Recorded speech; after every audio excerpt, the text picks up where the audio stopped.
धन्यवाद। श्रीमती संगीता आजाद जी।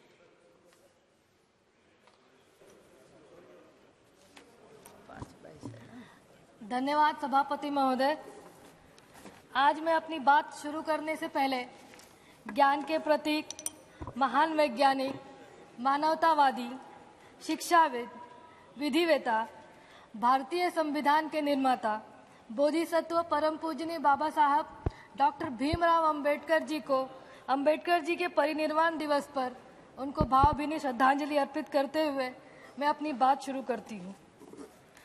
केंद्रीय विश्वविद्यालय संशोधन विधेयक 2023 तेलंगाना राज्य में एक आदिवासी विश्वविद्यालय स्थापित करने का प्रावधान करना चाहती है। खंड 3G के तहत को सम्मिलित करने के साथ विधेयक का उद्देश्य आंध्र प्रदेश पुनर्गठन अधिनियम 2014 की 13वीं अनुसूची के अनुसार तेलंगाना में एक केंद्रीय विश्वविद्यालय की लंबे समय से चली आ रही आवश्यकता को संबोधित करना है। प्रस्तावित विश्वविद्यालय का नाम आदिवासी देवी देवताओं के नाम पर सम्मक्का सरक्का केंद्रीय जनजाति विश्वविद्यालय रखा गया है।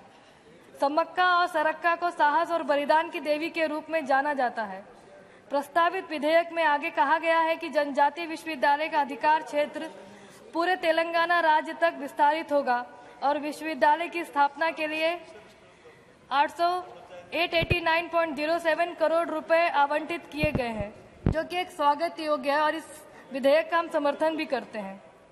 ये अच्छी बात है कि सरकार इस तरह के विश्वविद्यालय खोल रही है, लेकिन अनुसूचित जाति, अनुसूचित जनजाति के नाम पर विश्वविद्यालय खोलकर भी इन संस्थाओं के चलाने वाले डीन, प्रधानाचार्य, लेक्चरर, एचओडी और अन्य कर्मचारी न तो अनुसूचित जाति के होते हैं, न अनुसूचित जनजाति के होते हैं, न तो अन्य पिछड़ा वर्ग के होते हैं। क्योंकि चाहे आईआईटी हो, चाहे आईआईएम हो, चाहे मेडिकल कॉलेजेस हो, चाहे केंद्रीय विश्वविद्यालय हो, चाहे राज्य के विश्वविद्यालय हो, इन सभी विश्वविद्यालयों में लाखों पद खाली हैं, जिसमें एससी, एसटी, ओबीसी के लोगों की नियुक्तियां नहीं की गई हैं और ये कई वर्षों से खाली है।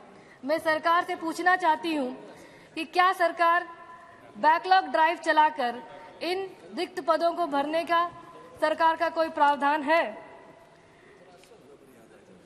मेरे लोकसभा क्षेत्र लालगंज में, ब्लॉक लालगंज में मान्यवर कांचीराम इंजीनियरिंग कॉलेज के नाम से कॉलेज की स्थापना की गई थी, लेकिन पूर्ववर्ती सरकार ने मान्यवर कांचीराम साहब का नाम हटाकर राजकीय इंजीनियरिंग कॉलेज कर दिया, जो कि बेहद दुखद है। मेरी सरकार से मांग है कि इसको फिर से कांचीराम इंजीनियरिंग कॉलेज किया जाए। इस संस्थान को SC/ST विशेष कंपोनेंट योजना के तहत इसकी स्थापना की गई थी। मैंने इस संस्था में विजिट भी किया था, लेकिन दुर्भाग्य की बात है कि आरक्षण का अनुपात में यहाँ कोई पद को भरा नहीं गया है, जबकि इस सारे पदों को आउटसोर्सिंग और संविदा के नाम पे भरा गया है। मैं चाहती हूँ कि सरकार इसकी जांच भी करे। मेरे जनपद आजमगढ़ में महाराजा सुहेलदेव विश्वविद्यालय की स्थापना की गई है, जो कि स्वागत योग्य है और मेरी सरकार से मांग है कि इस विश्वविद्यालय में महाराजा सुहेलदेव की एक मूर्ति की स्थापना की जाए। देश में सभी SC/ST, OBC विशेष कंपोनेंट योजना के तहत भारत सरकार एवं राज्य सरकार के फंड से स्थापना की जाती है, लेकिन इन संस्थाओं में जो भर्तियां की गई है वह आउटसोर्सिंग से है। मेरी सरकार से सवाल है कि क्या सरकार इन संविदा और आउटसोर्सिंग की भर्तियों में भी आरक्षण को लागू करेगी?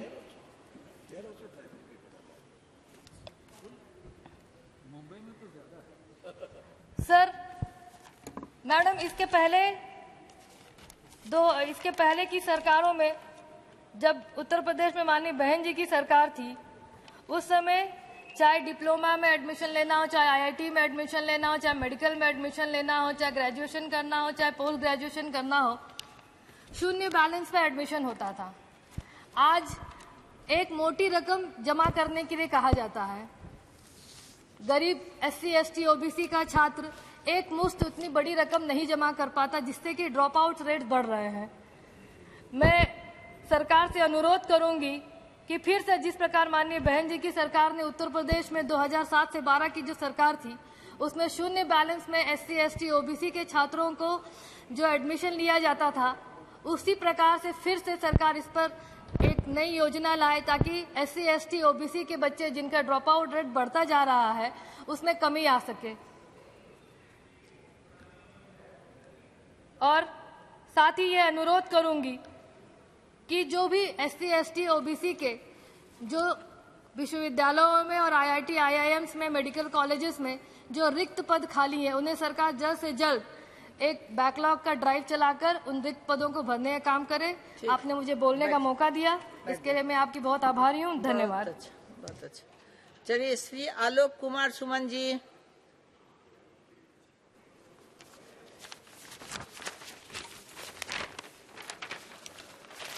धन्यवाद सभापति महोदय।